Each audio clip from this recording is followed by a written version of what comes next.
All right, what's up, everyone? We got a little Swish Theory special on the way. My name is Charlie Cummings, and we are here with Day'Ron Sharpe of the Brooklyn Nets. Day'Ron, how you doing today, man? I'm doing good. How you doing? Good, good. Glad we're gonna get this going. It's a beautiful Sunday. Good day to talk some hoops as always. Um, so I just want to, off the bat, how you feeling? Fourth season in the books. Feeling rested, feeling ready. I feel pretty good. Second year really getting to play, so feel like I really starting to know what it is now. So just feel good to be able to even have 4 years in the NBA. You know what I'm saying? So just want to continue that and hopefully have some more. Yeah, for sure. It's something to be said for making it the 4 years in the first place. And I wanted to touch on, what you started off with. Like when you came to the Nets, it was, super team mode. It was KD, Kyrie, and Harden. Obviously, right in the middle of trying to contend for a championship. Walk me through what it's been like going from, you're kind of end of the bench, you're trying to fight for minutes on this team, and then, a bunch of guys leave and you start to become like one of the priority players on the team over the last couple seasons. Walk me through what that adjustment's been like, the shift in responsibilities in your mindset. Well, I'll just say like coming in, like for even example, like when I left college, Coach Warrior, his main thing he told me was that I wasn't professional enough to like be be like professionalism. My professionalism wasn't right. So coming, I'm not understanding what they mean going into the league. I'm 19 years old, so I'm just thinking about all I'm thinking about is basketball, and not really understanding how much off court goes into play into the NBA. So coming in, I'm just doing the same things I'm doing in college. Going to sleep late, all those type of things. And not really realizing that it's a certain regiment that I got to follow if I'm trying to be a great NBA player. You know what I'm saying? So, but one of my vets, he was teaching me all that. James Johnson was teaching me all of that, and I'm just listening to him, and I'm just starting to look at things different as the season go on, and start to pay attention to things he's telling me, and starting to do the things he's telling me, and that's how I just started to try to go from there. And Markeith Morris. Every time we had a guy that was traded to the team or it was older guy, they were just teaching me something. And I was just paying heed to everything they was teaching me. And then it wasn't until when KD got traded that's when JV was telling me that that I wasn't raised right in the NBA. Because going, it's just going like towards the end of my second year, he's telling me I wasn't raised right in the NBA. You know what I'm saying? Mhm. So we just my first 2 years, it wasn't like nobody was telling me like you're not supposed to do that. Like why you not here first? You're a rookie. Why you not doing this first? You know what I'm saying? Or it's optional. Why you not here? It's not optional for you. You know what I'm saying? So nobody not telling me those things. So until like my vet JJ, he was telling me those things, but nobody was like at Brooklyn was holding you accountable for those type of things. You know what I'm saying? And then that's when KD left, and that's when JV was on it. JV holding you accountable for every single thing.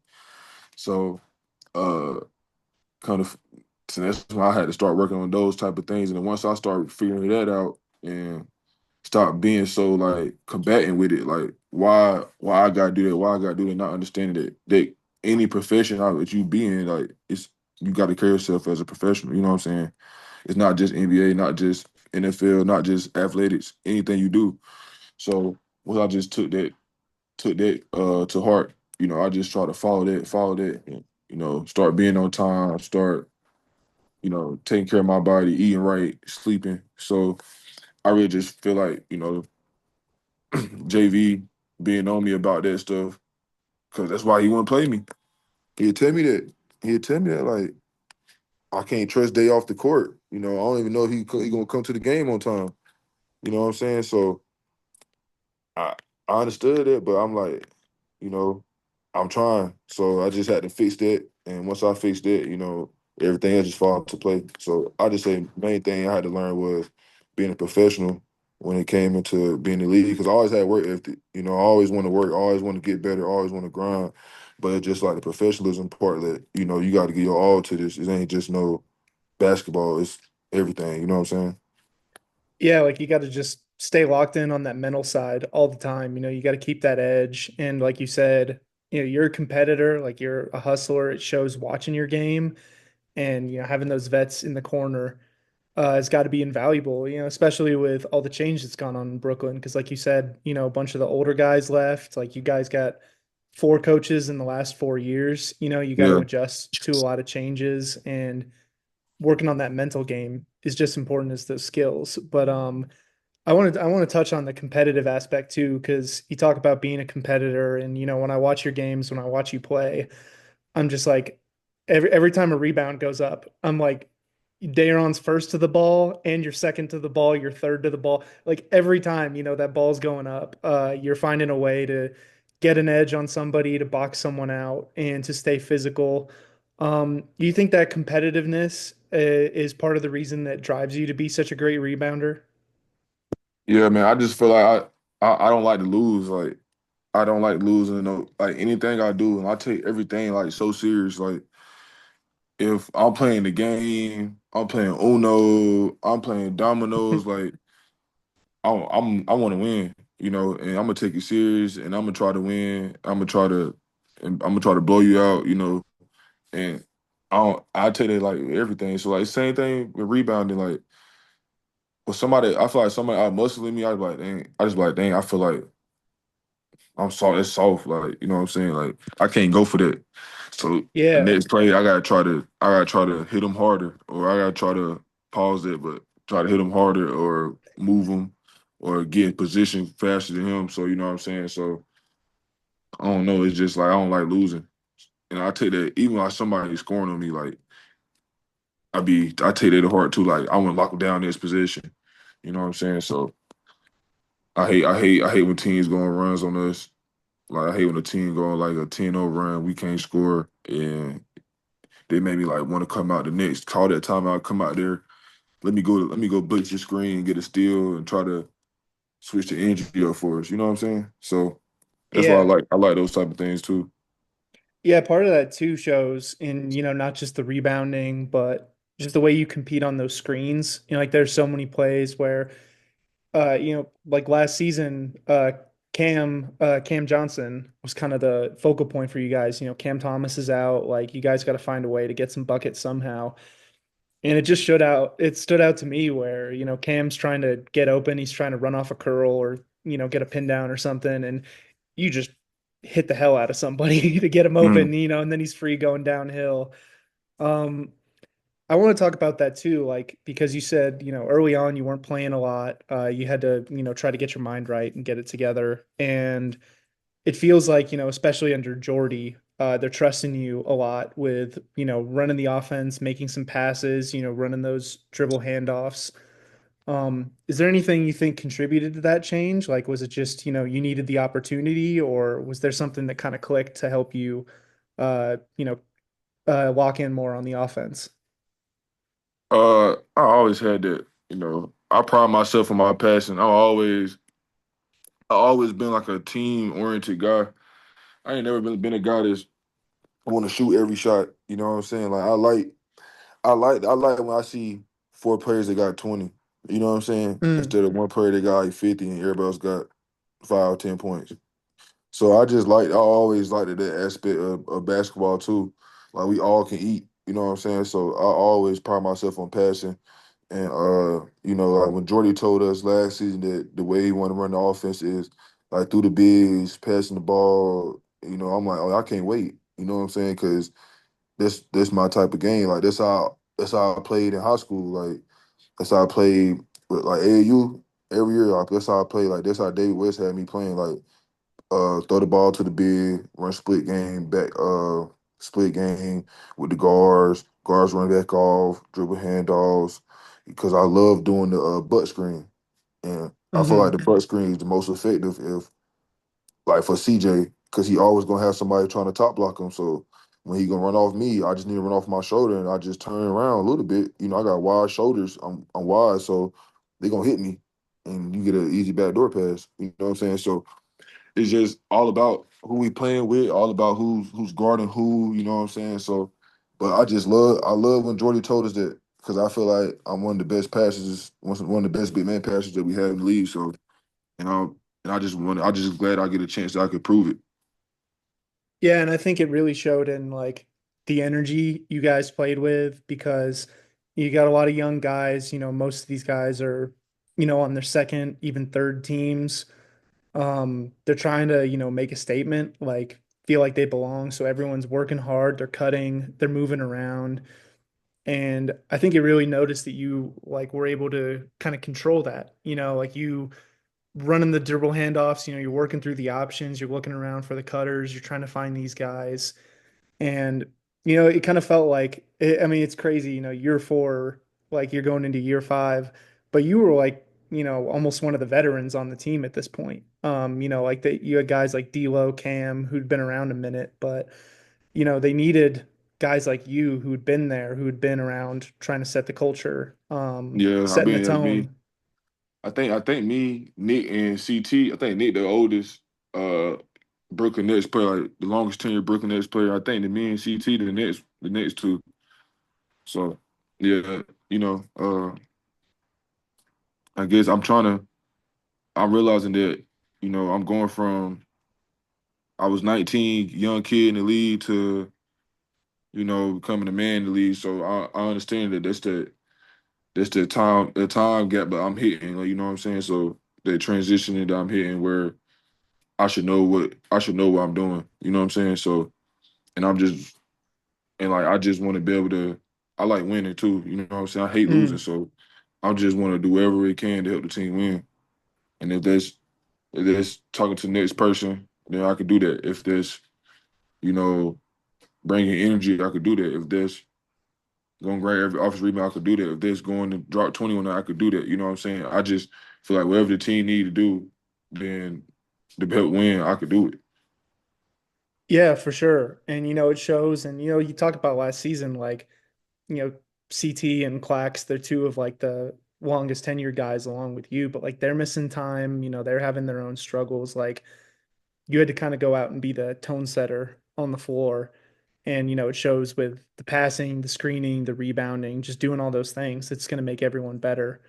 And I want to ask you too, going into the off season, I feel like, maybe you think like you got things under you more. You're like, all right, I know what I can do in this league. I have the opportunity. What other skills do you think you're trying to develop more going forward? Is it more just like, hitting on the strengths, or are there other things you're looking to, show in the league? Well, I feel like, I'm just trying to get my years in too. And mainly just get my years in and win. I've always been a winner in my career before I got to college and stuff like that. So, I just want to have an overall skill set game, and the way the league going nowadays, it's not just one thing that's gonna it's not just really a wing, a guard, or a big for real. You know what I'm saying? Like nowadays it's 1 through 5 rating, small ball, everybody shooting threes, everybody can close drive on a closeout. You know what I'm saying? So eventually it's gonna be to a point where it's gonna be completely positionless. And it's gonna be all about who got that dog, who got that mentality, who never want to give up. You know what I'm saying? And that's how I see it going. So I just want to be able to be versatile in all aspects. And so I feel like this summer I'm just trying to continue to get stronger. My one of my strengths is trying to become like one of the strongest players in the league, continue to get stronger, uh, finishing through contact better, because I had come off that wrist injury the year before. So just keep building on that. Get my three ball tighter so I could continue to extend the floor while I'm out there. And work on like driving out the mid post when we running when we playing through me for like to pass the ball and do the dribble handoffs and work on that type of stuff too. You know what I'm saying? So I can always be a threat when I'm on the court. Yeah. Yeah, I think all those things, they're going to come in handy. Like we've watched, like just keeping up with these playoffs. You look at all these bigs that are skilled. Like, you watch the Thunder and you see what Hart does out there. Like, it's Hmm. crazy how many different ways he can contribute. And I mean, Miles Turner, like he's got the three ball lockdown, but he can pass, he can run. He's a hell of a defender. One other guy I was thinking of when I was watching your tape is like I'm a Warriors guy through and through, so I was locked in on that Warriors Rockets series, and I'm just like, Steven Adams like can't hit a jump shot to save his life. Like he's never been Yeah, like the guy who's gonna break you down off the dribble, yeah. and the guy just keeps like finding a way to play winning basketball because he's physical as hell. He's gonna beat you to every rebound. He's gonna screen you so hard you're gonna wake up Like like like Steven sore. Adams, Steven Adams, one of those guys that I played my second year and he killed me, bro. Like I couldn't do Yeah. nothing with him. And like all year when I'm working out, I'm just like, I gotta live. I gotta be stronger than Steve Adams. I gotta be stronger than Steve Adams. I gotta be strong. And that's all I and like that's how I try to push myself, man, because I know that like offensive rebounding, that's always gonna be my thing. You know what I'm saying? That's my bread and butter. So I always got to do the things that's gonna help me do that. And being the strongest is gonna help me do that.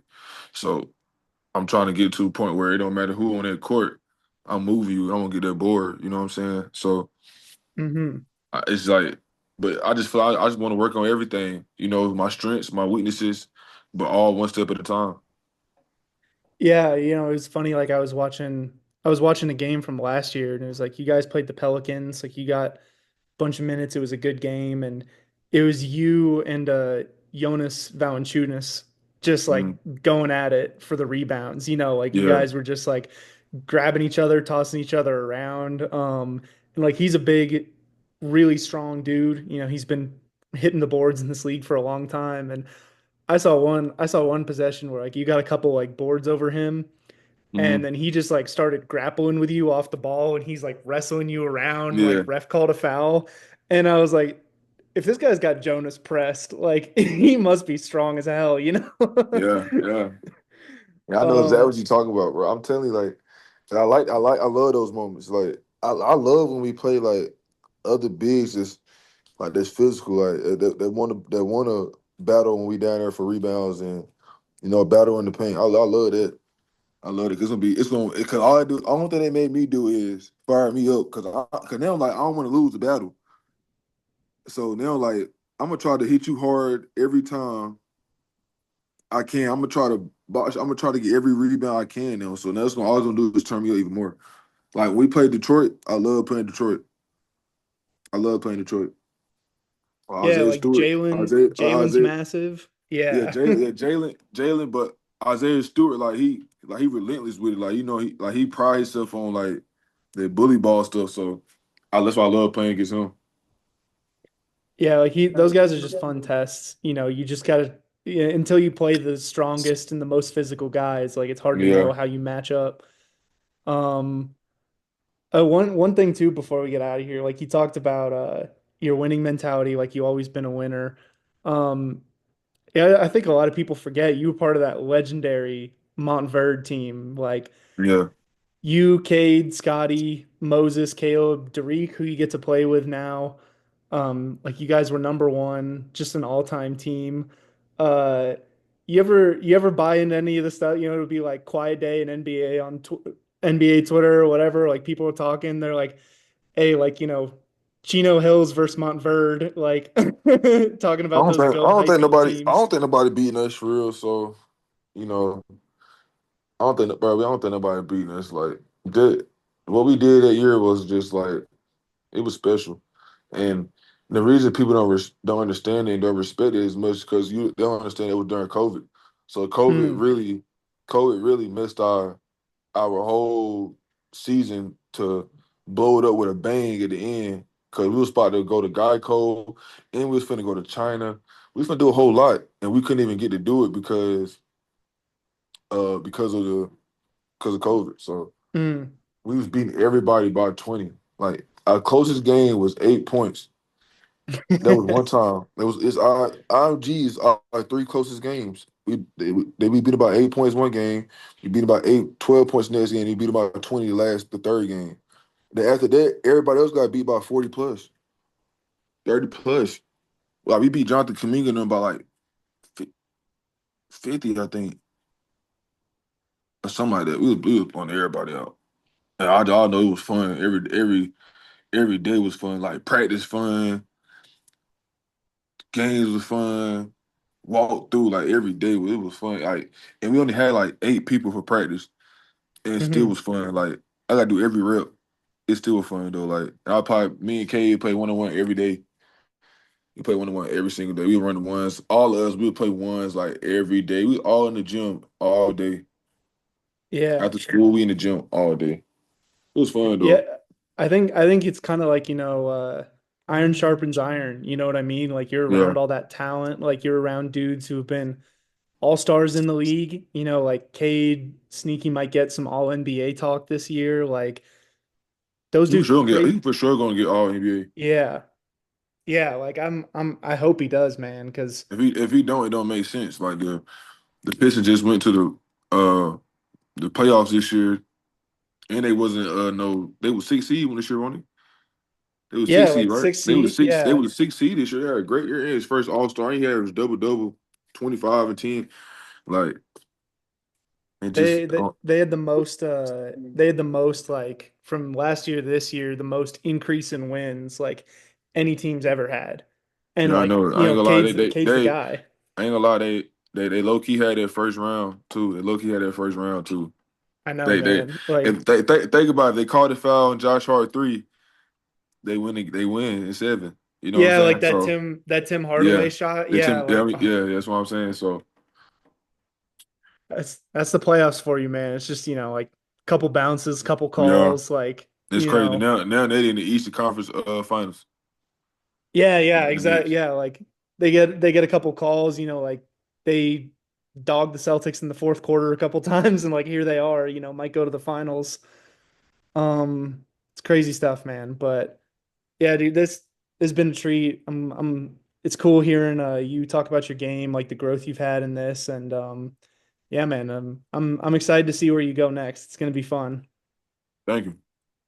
Yeah. All right. Peace, brother.